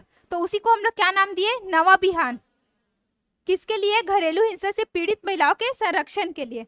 कौन सा योजना, नवा बिहान। कब चालू हुआ था, 2006 में। अधिनियम कब आया था, 2005 में। तो इसके लिए पूरे छत्तीसगढ़ की महिलाएं पात्र है। ये किसी एक संभाग में नहीं क्रियान्वित हो रहा है, कहाँ क्रियान्वित हो रहा है, पूरे छत्तीसगढ़ में। तो छत्तीसगढ़ के किसी भी स्थान में रहने वाली महिला इस योजना का लाभ उठा सकती है। अगर उनको किसी भी प्रकार का घरेलू समस्या है तो वो यहाँ जाके उसका क्या कर सकती है, निवारण कर सकती है। देखो, जो पीड़ित महिला है घरेलू हिंसा से, घरेलू हिंसा में क्या क्या आता है, जैसे कि उनको दहेज के लिए मारपीट करते हैं, या फिर कई जगह अगर उसकी बेटी ही हो रही है तो उसके लिए भी उसको प्रताड़ित किया जाता है कि बेटा क्यों नहीं, है ना।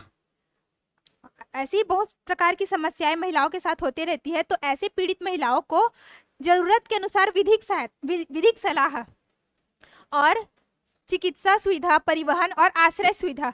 कई लोग को घर से भी निकाल देते हैं मारपीट कर, या फिर दहेज के लिए प्रताड़ित कर, उनको अलग अलग प्रकार से यातनाएं देते हैं। तो उनको चिकित्सा सुविधा भी चाहिए, और साथ ही उनको अपना हक वापस पाने के लिए विधिक सहायता भी चाहिए।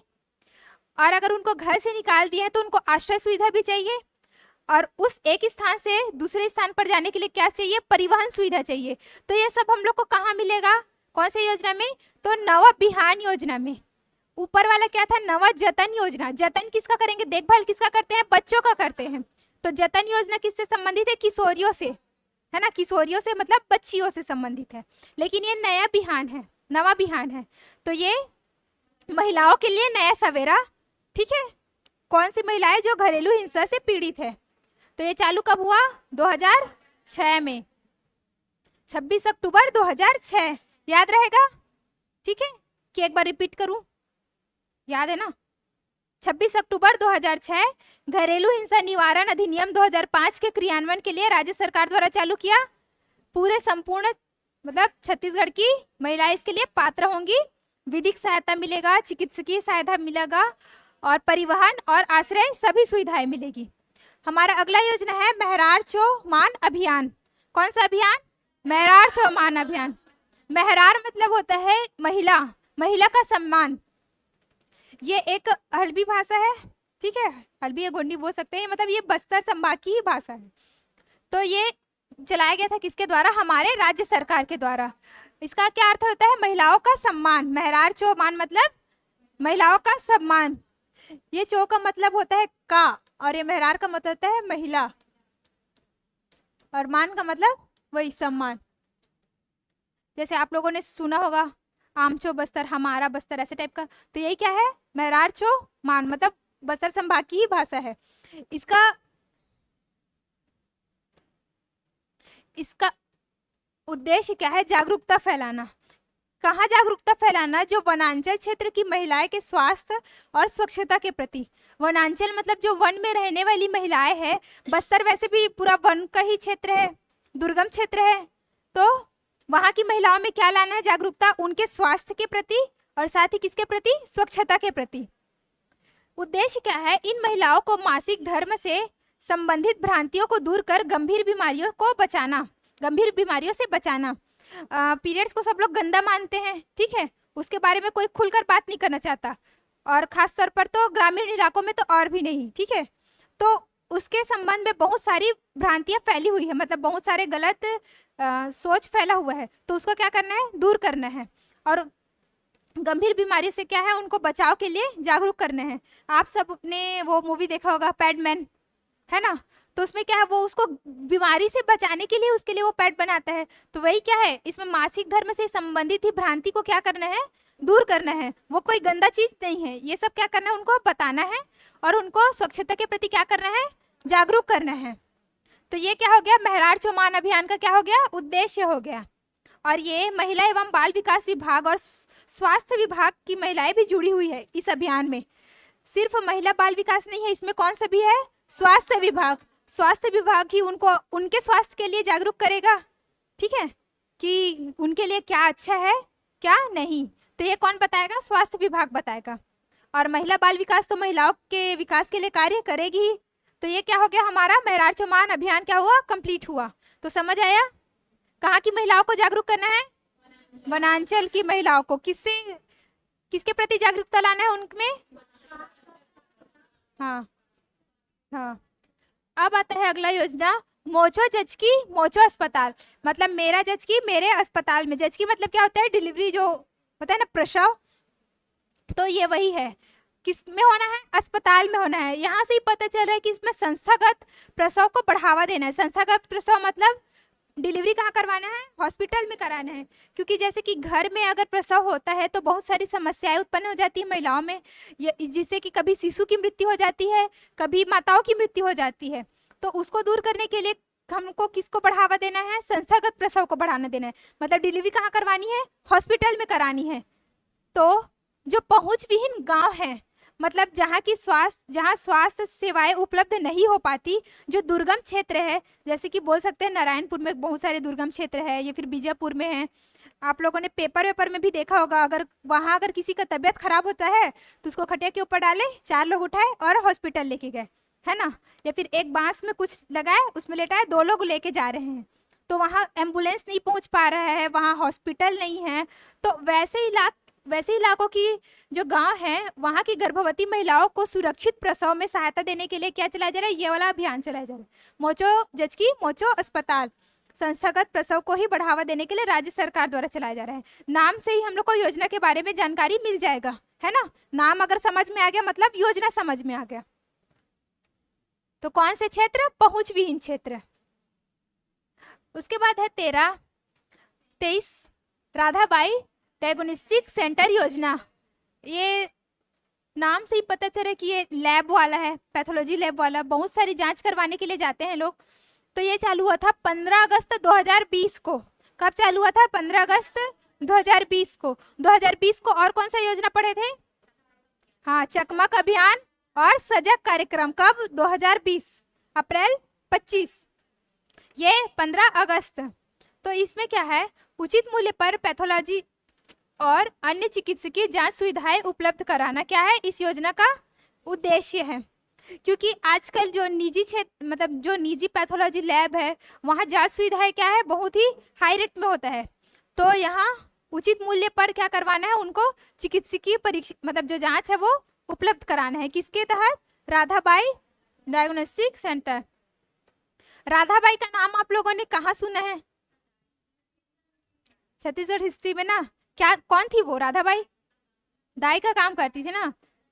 नगरदाई इसको बोलते थे। राधाबाई, जब द्वितीय सविनय अवज्ञा आंदोलन हुआ था तो उसकी एकमात्र महिला डिटेक्टर नियुक्त की गई थी। ठीक है, चौथा नंबर की थी ये राधाबाई, एकमात्र महिला डिटेक्टर किसकी? सविनय अवज्ञा आंदोलन के द्वितीय चरण में।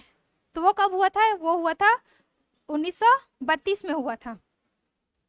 इनको नगरदाई के नाम से भी जानता है। ये दाई का काम करती थी। दाई लोग का काम क्या होता है?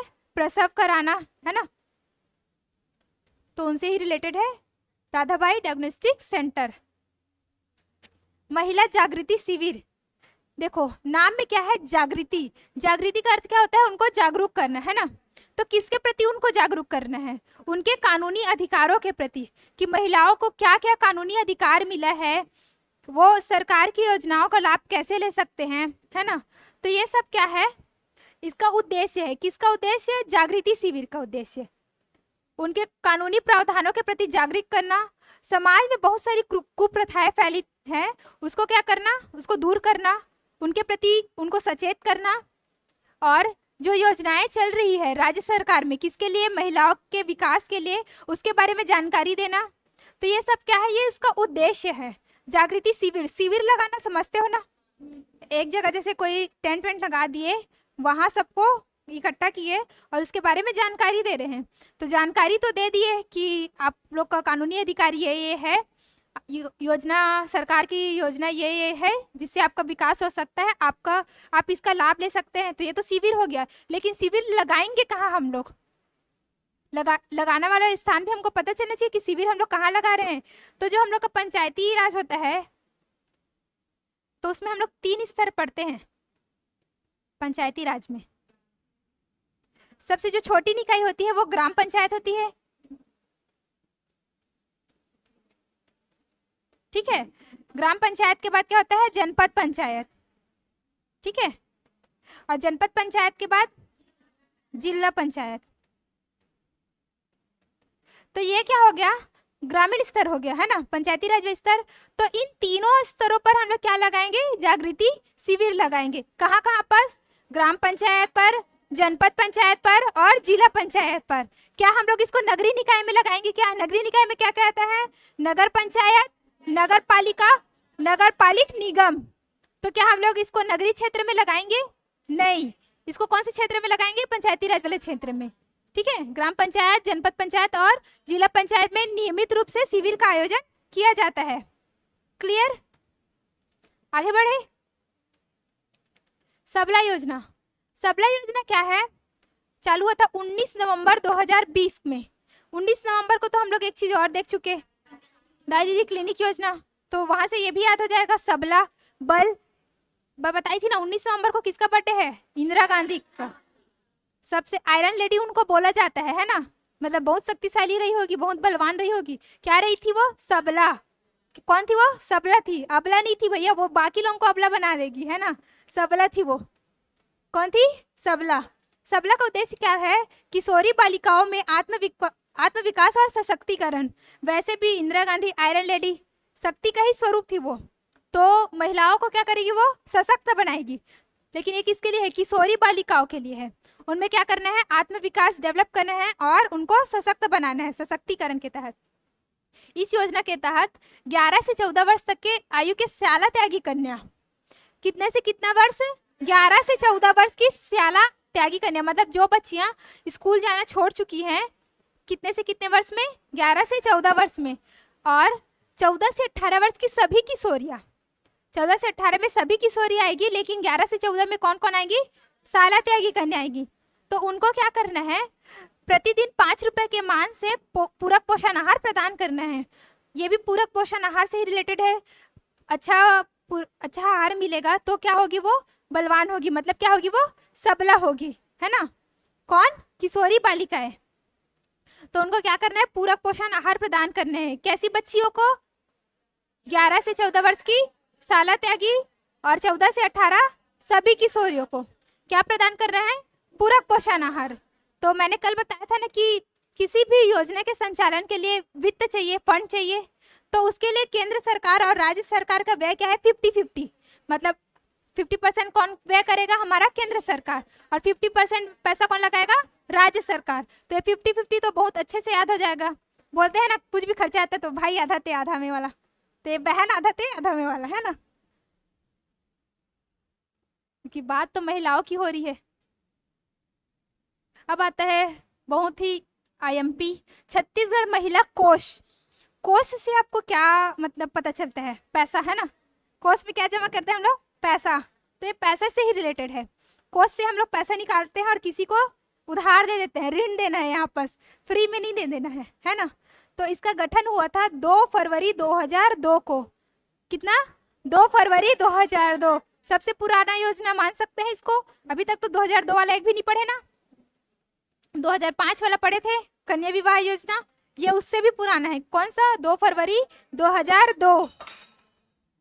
छत्तीसगढ़ सोसाइटी रजिस्ट्रीकरण अधिनियम 1973 के तहत क्या किया गया?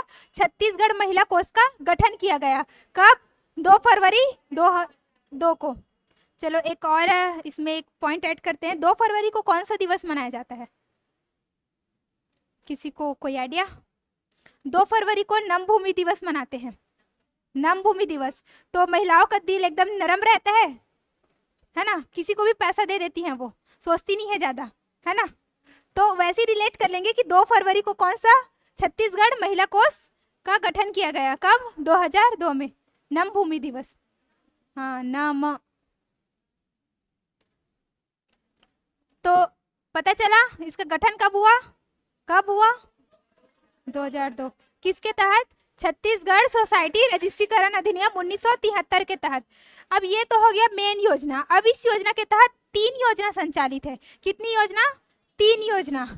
पहला योजना है ऋण योजना।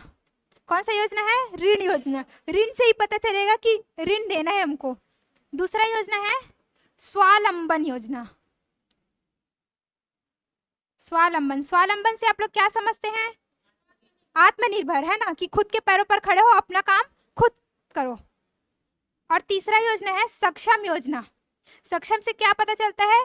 कि वो अपने आप में अपना मतलब जीवन निर्वाह करने के लिए स्वयं क्या है? सक्षम है ना, खुद कैपेबल है। तो ये जो 3 योजना है वो छत्तीसगढ़ महिला कोष के अंतर्गत ही क्या है? संचालित है। नाम याद हुआ? कौन कौन सा योजना? ऋण, स्वावलंबन और सक्षम। तो पहला योजना देखते हैं, ऋण योजना। पहला कौन सा योजना है? ऋण योजना। इसका शुभारंभ हुआ था 15 अगस्त 2003 में। 15 अगस्त को स्वतंत्रता दिवस के टाइम 2002 में तो हम लोग महिला कोष का गठन कर लिए। एक साल बाद कौन सा योजना लाए हम लोग? ऋण योजना। कब? 2003 में। तो इसके लिए क्या है? स्व सहायता समूह के लिए ऋण प्रदान करना है। हर जगह आजकल स्व सहायता समूह बनाती है महिलाएं और कुछ कुछ अपना व्यवसाय चालू करती है। जैसे कि कई लोग अगरबत्ती बना रहे हैं, कोई लोग हर्बल गुलाल बना रहे हैं, कोई साबुन बना रहे हैं, है ना, कोई जैविक खाद बना रहे हैं। स्व सहायता समूह बनाने के बहुत सारे लाभ है। महिलाएं क्या हो जाती है? इससे आत्मनिर्भर हो जाती है। उनकी आर्थिक स्थिति क्या होने लगती है? सुधरने लगती है ना। और आर्थिक स्थिति सुधरा मतलब वो अपना बेहतर विकास कर सकती है ना। तो इसके लिए क्या है? स्व सहायता समूह को क्या प्रदान करेंगे हम लोग? ऋण प्रदान करेंगे। प्रावधान क्या है? पहली बार में 50,000 और दूसरी बार में 2 लाख तक ऋण की सुविधा। शायद अब ये बढ़ चुका है, मेरी जानकारी के अनुसार 6 लाख हो चुका है। जैसे पहले में था 1 से 2 लाख था, जो बढ़ने के बाद था, और ये दूसरा में था 2 से 4 लाख। लेकिन अभी हाल फिलहाल में ही ये जो 4 लाख की सीमा है ना, वो फिर से बढ़ गई है। ये कितना हो गया है? ये 6 लाख हो गया है। तो जो महिला स्व सहायता समूह है वो कितना तक का ऋण ले सकती है? अभी हाल फिलहाल में 6 लाख का। और ये जो था ये पुराना था, है ना, ये चेंज हो चुका है। ये पहले में 50,000 वो जो चेंज होके हुआ था, 1 से 2 लाख हुआ था। दूसरी बार में जो 2 लाख का था वो 2 से 4 हुआ था। अब ये 4 भी बढ़कर कितना हो गया? 6 लाख। तो ये 6 लाख को आप लोग याद रखेंगे। ये करंट अफेयर में दिया था 6 लाख वाला। तो ऋण देंगे तो ब्याज लेंगे कि नहीं लेंगे? महिलाएं पैसे के मामले में बहुत चालाक होती है ना, मतलब वो सही जगह पर सही चीज इन्वेस्ट करती है। तो ऐसे ही रिलेट बस करके याद करना है हमको, बस याद होना चाहिए। याद होना हमारा क्या है? पहला प्राथमिकता है। तो सिर्फ अब ऋण नहीं देंगे, ब्याज भी लेंगे। तो ब्याज की दर क्या होगी? 3%। कितने प्रतिशत? 3%।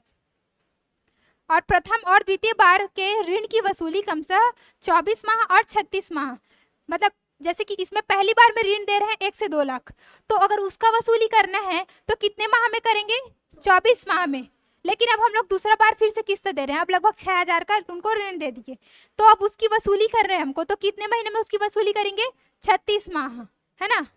मतलब ये 2 साल और ये 3 साल, 2 साल और 3 साल। लेकिन याद रखना है 2 साल कौन सा वाला है? मतलब जब पहली बार वो ऋण लेगा तब, है ना, पहले किस्त का वसूली रहेगा तब, और जब दूसरी बार रहेगा तो 36 माह। ये शायद अगर क्वेश्चन पूछेगा तो माह में ही करके पूछेगा, है ना, तो माह वाला याद करना ज़्यादा जरूरी है। और अगर व्यक्तिगत ऋण की सुविधा है, अभी तो हम लोग समूह की बात कर रहे थे, है ना, लेकिन अगर व्यक्तिगत ऋण ले रहे हैं तो कितना रुपए का लेगा? 10,000 का। कितना रुपए का लेगा? 10,000 रुपए का। और यह ऋण जिला कलेक्टर के अनुमोदन से संबंधित जिला प्रबंधक जो है वो प्रदान करते हैं। कौन अनुमोदित करेगा उसको? जिला कलेक्टर। और ऋण कौन प्रदान करेगा? जिला प्रबंधक। अलग अलग है, दोनों चीज अलग अलग है ना। जिला कलेक्टर उसको अनुमोदित करेगा कि हाँ इस स्व सहायता समूह को पैसा मिल सकता है, तो फिर पैसा कौन देगा? जिला प्रबंधक। और कितने % ब्याज लगाकर वसूली करेगा? 3% साधारण ब्याज। 2 प्रकार के ब्याज पढ़ते हैं ना हम लोग, एक साधारण ब्याज पढ़ते हैं और एक क्या पढ़ते हैं? चक्रवृद्धि ब्याज। तो यहाँ कौन सा ब्याज लग रहा है? साधारण ब्याज लग रहा है ना। कितना %? 3%। पहला किस्त का वसूली 24 माह, दूसरा किस्त का वसूली 36 माह। तो याद हुआ आप लोग को गठन कब हुआ था? 2003। कितना कितना ऋण दे सकते हैं? पहले था 1-2 लाख, फिर 2 से 4 लाख, वो जो 4 लाख जो है वो क्या हो गया है? 6 लाख हो गया है वो। और इसमें विशेष क्या है? वर्ष 2017-18 से, कब से? 17-18 से तृतीय लिंग हितग्राही को भी इस योजना का लाभ लेने की पात्रता है। मतलब जो ट्रांसजेंडर है उनको भी क्या है? इस योजना के तहत लाभ मिल रहा है। उनको भी तो समाज में समानता का अधिकार होना चाहिए, है ना। उनको भी सरकार की योजनाओं का लाभ मिलना चाहिए। वो भी तो अपना कोई व्यवसाय स्टार्ट कर सकते हैं, है कि नहीं। तो उनको भी ऋण चाहिए अपना व्यवसाय स्टार्ट करने के लिए। तो ऋण योजना के तहत वो लोग 2017-18 के बाद से क्या ले सकते हैं? इस योजना का लाभ ले सकते हैं। कौन? ट्रांसजेंडर। वो भी समाज का ही एक हिस्सा है, तो उनको भी समानता का अधिकार मिलना चाहिए। तो ये हो गया हमारा ऋण योजना कंप्लीट। अगला देखते हैं स्वावलंबन योजना। इससे पहले मैं ऑनलाइन वाले को जानकारी दे देना चाहूँगी कि हमारे योगेंद्र साहू क्लासेस ऐप में महिला पर्यवेक्षक की टेस्ट सीरीज लॉन्च की गई है, जिसकी फीस बहुत ही कम है। तो आप जाकर टेस्ट दिलाइए, उसमें एक टेस्ट फ्री भी है। टेस्ट से आपको अपनी तैयारी कितनी है वो पता चलेगा, ठीक है। तो देखते हैं दूसरा योजना, स्वावलंबन योजना। स्वावलंबन योजना, स्वावलंबन से पता चला कि आत्मनिर्भर होना चाहिए, अपना काम स्वयं करने वाला। तो ये चालू हुआ था वर्ष 2010-11 में। कौन सा वित्तीय वर्ष? 2010-11। ऋण योजना कब पढ़े थे? 2003, है ना। इसका उद्देश्य भी क्या है? महिलाओं को स्वावलंबी बनाए हेतु आय उपार्जन गतिविधियों का निःशुल्क प्रशिक्षण प्रदान करना। आय उपार्जन गतिविधि मतलब क्या होता है? किसी को कोई जानकारी? जिसे पैसा मिल सके, महिलाओं को पैसा मिल सके, तो वैसी गतिविधियों का उनको क्या करना है? निःशुल्क प्रशिक्षण करना है। जैसे कि उन लोग को सिलाई सिखा सकते हैं। सिलाई सिखाएंगे, क्या होगे? वो अपना सिलाई काम करेगी, उनको क्या मिलेगा? पैसा मिलेगा, है ना। तो कई महिलाओं को ब्यूटी पार्लर का कोर्स सिखाया जाता है ना। तो ये सब क्या है? स्वावलंबी बनाने का, स्वावलंबी बनाने का क्या है? उनका प्रशिक्षण प्रदान करना है उनको। किनको? महिलाओं को। वो भी किस रूप में? तो निःशुल्क रूप में। उनके लिए इसके लिए कोई भी चार्जेस नहीं लेंगे, ट्रेनिंग देने का कोई भी चार्जेस नहीं लगेगा। इसके लिए पात्रता क्या होगी? 18 से 50 आयु वर्ग की विधवा और तलाकशुदा महिलाएं। कितने वर्ष से? 18 से 50 वर्ष विधवा और तलाकशुदा महिलाएं। लेकिन 35 से 45 आयु वर्ग की अविवाहित महिलाएं भी क्या है? इसमें शामिल है। ये अलग अलग वाला है ना। अविवाहित मतलब जिनका शादी नहीं हुआ, उनका एज कितना होना चाहिए? 35 से 45 साल। और जो विधवा हो चुकी है या फिर तलाकशुदा महिलाएं हैं, उनका एज कितना है? 18 से 50। तो ये 2 टाइप का कैटेगरी है ना। तो ये दोनों टाइप को हम लोग को याद करना पड़ेगा। हो सकता है प्रश्न जो है वो कथन के रूप में पूछे कथन 1 दे देगा और कथन 2 दे देगा। आपको बोले रहेगा क्या दोनों सही है, क्या दोनों गलत है, केवल 1 सही है, केवल 2 सही है, ऐसा भी पूछता है। मान लो प्रश्न आ रहा है 18 से 50 वर्ष तक की ये विधवा और तलाकशुदा को काट के यहाँ अगर लिख दिया अविवाहित लिख दिया, है ना। प्रश्न अगर पूछा तो उदाहरण बता रही हूँ। और यहाँ ये दूसरा कथन है, ये पहला कथन है। और पूछ रहे हैं कथन 1 सही है ऑप्शन ए, ऑप्शन 2 है कथन 2 सही है, ऑप्शन सी है दोनों सही है, या फिर ऑप्शन डी है दोनों गलत है। तो आपको अगर ये पता ही नहीं रहेगा तो आप एलिमिनेट कर पाओगे क्या? नहीं ना। तो पता होना चाहिए कि हमारा कथन 1 जो है वो गलत है, केवल कथन 2 सही है। तो ऐसे प्रश्नों को बनाना है हमको। तो स्वावलंबी बना लिए महिलाओं को 10-11 से, 10 में ही 10 बस 10 बल, ठीक है। तो स्वावलंबी बना लिए और एज क्राइटेरिया भी देख लिए। अब इसमें देखना है, इसमें भी 17-18 से यौन उत्पीड़ित, HIV पॉजिटिव और तृतीय लिंग के हितग्राही भी योजना के पात्र हैं। जो ऋण योजना है उसमें हम लोगों ने क्या देखा था, सिर्फ 17-18 में ट्रांसजेंडर को इस योजना का लाभ दिया है, लेकिन इसमें 2 लोग और ऐड हो चुके हैं। कौन कौन से? जो यौन उत्पीड़ित है, मतलब जिनके साथ कोई यौन उत्पीड़न हुआ है, और जो फिर HIV पॉजिटिव है, तो उनको भी क्या होगा, इस योजना का लाभ मिल सकता है अगर वो चाहे तो। कब से? 17-18 से, 17-18 से। तो ये हुआ हमारा स्वावलंबन योजना कंप्लीट। आगे बढ़ते हैं सक्षम योजना। सक्षम, खुद में ही क्या बनना है उनको, सक्षम बनना है, उनको किसी के ऊपर निर्भर नहीं रहना है। तो ये चालू हुआ था 9-10 से, ये 9-10 से चालू हुआ है, जबकि स्वावलंबन 10-11 से, है ना। उद्देश्य था विधवा, तलाकशुदा और अविवाहित महिलाओं को सुलभ ऋण उपलब्ध कराकर उनको क्या करना है, आत्मनिर्भर बनाना है और व्यावसायिक क्षमता विकसित करना है। व्यावसायिक क्षमता विकसित करना मतलब कि वो खुद का बिजनेस स्टार्ट कर सके, ऐसे उनमें क्या करना है, स्किल डेवलपमेंट करना है। किनमें? महिलाओं में। कौन सी महिलाएं? विधवा, तलाकशुदा और अविवाहित महिलाएं। जो गरीबी रेखा के नीचे जीवन यापन करने वाली महिलाएं हैं, जिसके पति की मृत्यु हो चुकी है। कैसी महिलाएं?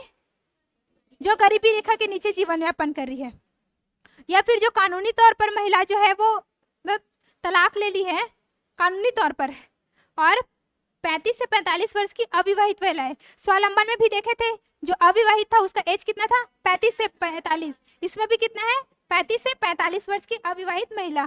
तो वो क्या कर सकती है, इसके लिए आवेदन कर सकती है ऋण प्राप्त करने के लिए, ताकि वो अपना कोई बिजनेस स्टार्ट कर सके। और इसके लिए क्या जरूरी है, वो छत्तीसगढ़ का मूल निवासी होना चाहिए, है ना।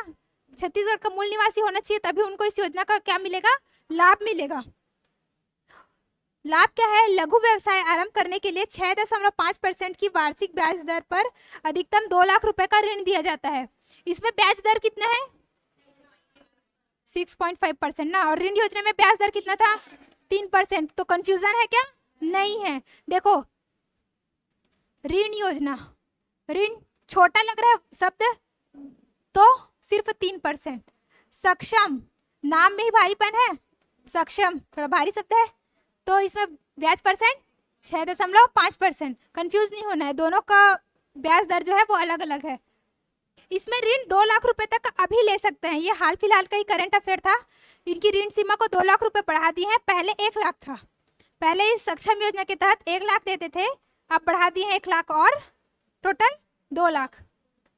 तो ये प्रश्न तो हो सकता है आए भी, करंट अफेयर का है। अब ये बहुत ही इजी, और इसको एक बार और पढ़ चुके हैं। मुख्यमंत्री नौनी सशक्तिकरण सहायता योजना। नौनी सशक्तिकरण सहायता योजना कहाँ पढ़े थे, अगर याद होगा तो बता सकते हैं।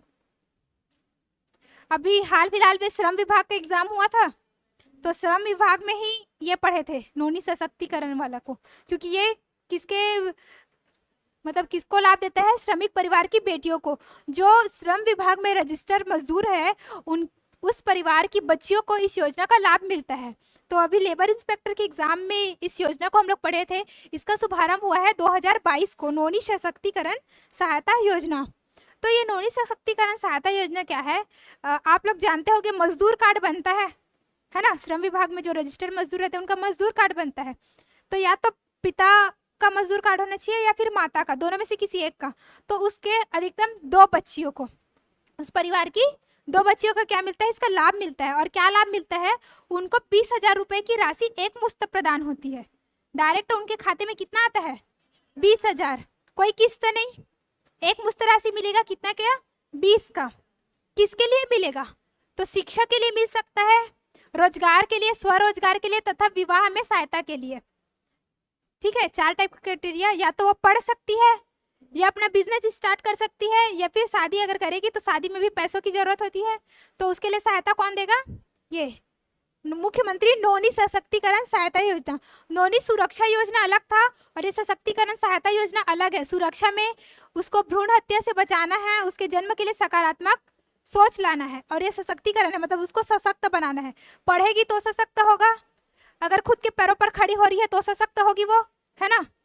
तो ये सशक्तिकरण इससे रिलेटेड है। इसमें पात्रता क्या है, इस योजना के अंतर्गत छत्तीसगढ़ भवन एवं सन्निर्माण कर्मकार कल्याण मंडल, ठीक है, तो ये श्रम विभाग से ही रिलेटेड है, भवन एवं सन्निर्माण कर्मकार कल्याण मंडल। इसमें पंजीकृत हितग्राहियों की प्रथम 2 पुत्रियों को, है ना, मान लेते हैं कोई 3 बहनें हैं तो 3 में से ऊपर के 2 को ही मिलेगा, छोटी वाली को उसका लाभ नहीं मिलेगा, है ना। या फिर अगर बड़ी वाली का नाम मजदूर कार्ड में नहीं है तो नीचे के दोनों को उसका लाभ मिल सकता है, ऐसा है इसमें प्रावधान। तो 2 पुत्रियों को ही लाभ इसमें मिलेगा, प्रथम 2 पुत्रियों को। बैंक के खाते में कितना राशि, 20,000 रुपए की राशि की, कैसे, एक मुश्त, ठीक है। तो नौनी सशक्तिकरण याद हुआ, 2022 में चालू हुआ। 2022 वाला कौन कौन सा योजना था, एक शक्ति स्वरूप योजना था, है ना, ये सशक्तिकरण वाला हो गया। और कौशल्या मातृत्व योजना, ये सब क्या है, 2022 वाला है। तो 2022 वाले को खास तौर पर याद करेंगे हम लोग, क्योंकि उसके आने के चांसेस क्या हो जाते हैं, ज्यादा हो जाते हैं। तो सशक्तिकरण समझ में आया, कैसे सशक्त बना लिए उनको। अब 28वां नंबर का है सांगा जाना। सांगा जाना, तो ये बस्तर संभाग का ही शब्द है सांगा जाना। इसका मतलब है कि संस्थागत प्रसव को ही बढ़ावा देना। हो सकता है इसका मतलब हो हॉस्पिटल जाना, ऐसा हम लोग याद कर सकते हैं, क्योंकि ये संस्थागत प्रसव है, मतलब हॉस्पिटल में जाके ही क्या करना है, अपना प्रसव करना, डिलीवरी करवानी है। तो सांगा जाना मतलब ये चालू है कहाँ, बस्तर में, हॉस्पिटल जाके ही क्या करवाना है, डिलीवरी करवाना है, बस यही है इसका योजना। और ये मांझी योजना, मांझी योजना क्या है, ये पहुंच विहीन क्षेत्रों में संस्थागत प्रसव को बढ़ावा देना है। कहाँ, पहुंच विहीन क्षेत्रों में संस्थागत प्रसव को क्या करना है, बढ़ावा देना है। कब चालू हुआ था ये, 26 अगस्त 2020 में। ये 2020 वाला योजना है, बस्तर में संचालित है, जगदलपुर बस्तर में। ऐसे क्षेत्र जहाँ पे स्वास्थ्य सुविधाएं उपलब्ध नहीं है, मतलब जो स्वास्थ्य विभाग के पहुंच से बाहर है, पहुंच विहीन क्षेत्र, वहां भी क्या है, संस्थागत प्रसव को बढ़ावा देना है। तो कौन सा योजना, मांझी योजना। कौन सा योजना, मांझी योजना। आई होप आप लोग को सब समझ में आ रहा होगा, समझ आ रहा है ना।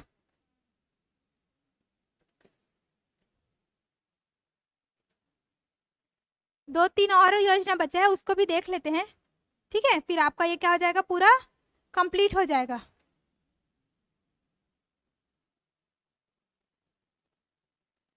आप अभी तुरंत जाके रिवाइज करेंगे ना तो आपको बहुत जल्दी ये याद होगा, ठीक है। और बात के लिए छोड़ेंगे तो फिर शायद ही रिकॉल हो पाएगा अच्छे से। जैसे अभी रिलेट कर करके याद कर रहे हैं ना, घर जाके वैसे ही अगर हम लोग रिवाइज करें इसको तो क्या होगा, बहुत जल्दी हमको याद हो जाएगा। 1 घंटे में अगर क्लास कवर हो रहा है और अगर हम उसको दूसरे बार देखते हैं तो आधा घंटा भी नहीं लगता। ऑनलाइन वाले भी वीडियो रिपीट करके देखेंगे ताकि आपको जल्दी से जल्दी याद हो जाए। हमारा 30वां योजना है महिला हेल्पलाइन। हेल्पलाइन से क्या समझ आता है, अगर हमको कोई समस्या उत्पन्न हुई तो हम टोल फ्री नंबर पर फोन कर सकते हैं। तो इसके लिए नंबर है 181। अगर समस्या हुआ लीलू फोन कर लेना 181 में, मेरे फोन मत करना, इसमें फोन करना, ठीक है। चालू हुआ था 2016 में। 16 में सहायता, 16 सहायता, कैसे सहायता, महिलाओं का सहायता, ठीक है। 2016 में चालू हुआ। ये 16 का 6 ले लेना, 16 का 6 और सहायता, किसकी सहायता, महिलाओं का सहायता। महिला के लिए पढ़ रहे तो महिला का सहायता, महिलाओं के विरुद्ध होने वाली हिंसा घटना के मामलों में त्वरित सहायता उपलब्ध कराता है। ये एक टोल फ्री नंबर है, इसको हम डायल कर सकते हैं अगर हमको समस्या उत्पन्न हुई तो। फालतू फालतू फोन नहीं करना है, ठीक है। किसमें फोन करेंगे, 181 में, याद कर लो 181, याद हो गया, ठीक है। अब ये चाइल्ड हेल्पलाइन नंबर, इस पे कौन फोन करेगा? इस पर कौन फोन करेगा चाइल्ड हेल्पलाइन नंबर में? बच्चे, अगर बच्चों को कोई समस्या हो रही है तो फोन कर सकते हैं 1098 1098। अच्छे से लिखते हैं। ये किसके लिए है? बड़ा वर्ड है चाइल्ड, देखो 4 वर्ड का है लगभग, वो भी कितना है? 4 वर्ड का। ये कितने हैं? ये कितने हैं? 3 हो गया ना, याद हो जाएगा। कंफ्यूजन होगा क्या? क्या ये महिलाओं का है? नहीं, 181 क्या है? महिलाओं का। तो किस नंबर पर लगाओगे आप लोग? 181 पर, 1098 पर। हम वर्षा 1098 पर लगाएगी। तो ये हो गया हमारी राज्य सरकार की योजनाएं। इसको हम लोग बाद में एक क्विक रिवीजन के रूप में फिर से देख लेंगे, ठीक है? तो ऑनलाइन वाले वीडियो को रिपीट करके देखेंगे ताकि आपको जल्द से जल्द याद हो जाए, और आप लोग भी घर जाके रिवाइज करना ताकि जल्दी याद हो जाए। बंद कर। मिलते हैं नेक्स्ट वीडियो में। धन्यवाद, और ऐसे ही वीडियो देखने के लिए जुड़े रहिए योगेंद्र साहू क्लासेस के साथ।